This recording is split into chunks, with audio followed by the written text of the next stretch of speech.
Hi everyone. CRY ಶೀರ್ಷಿಕೆಗಳ ನೇಮಕಾತಿಗೆ ಕ್ಷಣಗಣನೆ ಶುರುವಾಗಿದೆ.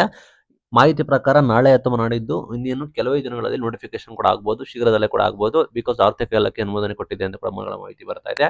ಕ್ರೈ ಶಿಕ್ಷಕರ ನೇಮಕಾತಿಗೆ ಡಾಕ್ಯುಮೆಂಟ್ಸ್ ಏನೇನು ಬೇಕು ಸಂಪೂರ್ಣ ಮಾಹಿತಿ ತಿಳಿಸ್ಕೊಡ್ತೀನಿ. ಇನ್ನೇನು 1 ಅಥವಾ 2 ದಿನ ಪ್ರಾಬಬಲಿ ಈ ಈ ವೀಕ್ ಒಳಗಡೆ ಸಾಧ್ಯತೆ ಇದೆ ನೋಟಿಫಿಕೇಶನ್ಗೆ ಅಂತೇಳಿ ಮೂಲಗಳ ಮಾಹಿತಿ ಬರ್ತಾ ಇದೆ. ಕ್ರೈ ಶಿಕ್ಷಕರ ನೇಮಕಾತಿ ನಿಮಗೆ ಗೊತ್ತಿರೋ ಹಾಗೆ ಸಮಾಜ ಕಲ್ಯಾಣ ಇಲಾಖೆ ವ್ಯಾಪ್ತಿಗೆ ಬರುತ್ತೆ.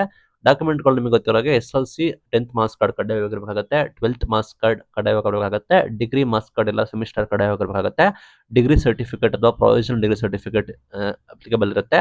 ಇನ್ ಕೇಸ್ ನಿಮಗೆ ಅಪ್ಲಿಕೇಬಲ್ ಆದರೆ BEd MEd ಮಾರ್ಕ್ಸ್ ಕಾರ್ಡ್ ಕೂಡ ನಿಮಗೆ ಅಪ್ಲಿಕೇಬಲ್ ಆಗುತ್ತೆ. ಕಾರ್ TT ಕಂಪಲ್ಸರಿ ಸಾಧ್ಯತೆ ಜಾಸ್ತಿ ಇದೆ.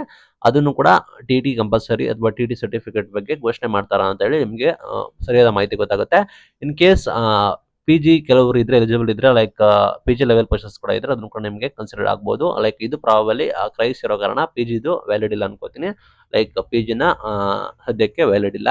Aadhaar card, passport size photo, ನಿಮಗೆ application print out, fees payment receipt, ನಿಮಗೆ ಲೆಟರ್ ನಿಮಗೆ ಬೇಕಾಗುತ್ತೆ ಡಾಕ್ಯುಮೆಂಟ್ಗಳು. ಇನ್ನು ರಿಸರ್ವೇಷನ್ ಯಾರು ಇದ್ದಾರೆ ಅವರಿಗೆ caste certificate, income certificate if applicable, rural ಇದ್ರೆ rural certificate, Kannada medium certificate, Hyderabad Karnataka ಬೇಕಾಗುತ್ತೆ, ಎಕ್ಸ್ ಸರ್ವಿಸ್ ಮೆನ್ ಇದ್ರೆ, NCC ಇದ್ರೆ ರಿಸರ್ವೇಷನ್ ಬೇಕಾಗುತ್ತೆ. Experience certificate, service certificate, NOC in case ನಿಮಗೆ ಎಂಪ್ಲಾಯೀಸ್ ಆಗಿದ್ರೆ ಅವ್ರಿಗೆ ಬೇಕಾಗುತ್ತೆ.